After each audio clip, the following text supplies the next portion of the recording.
ஹாய்ங்க, இன்றைக்கி நம்ம சூப்பரான மீன் வறுவலும் மீன் குழம்பும் தான் பார்க்க போகிறோம். இதுக்கு நம்ம இன்றைக்கி கொடிவேறு டேமுக்கு வந்திருக்கோங்க. மீன் எடுக்கிறதுக்கு உயிரோடு இருக்கிற நெய் மீன் தான் எடுத்துருக்குறோங்க.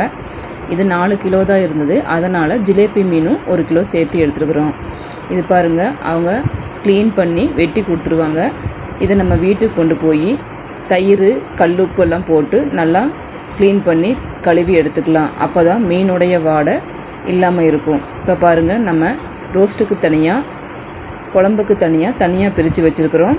இதே மாதிரி ஜிலேபி மீனையும் பிரித்து வச்சுருக்குறாங்க. மசாலா போட்டு ரோஸ்ட்டுக்கு ஊற வச்சுருக்கு மீனெல்லாம், குழம்புக்கு மீன் தனியாக எடுத்து வச்சுருக்குங்க.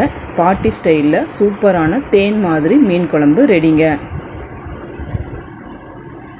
வாங்க இப்போ சாப்பிட்லாம். இந்த வீடியோ உங்களுக்கு பிடிச்சிருந்துச்சுனாக்கா லைக் பண்ணுங்கள், கமெண்ட் பண்ணுங்கள், ஷேர் பண்ணுங்கள்.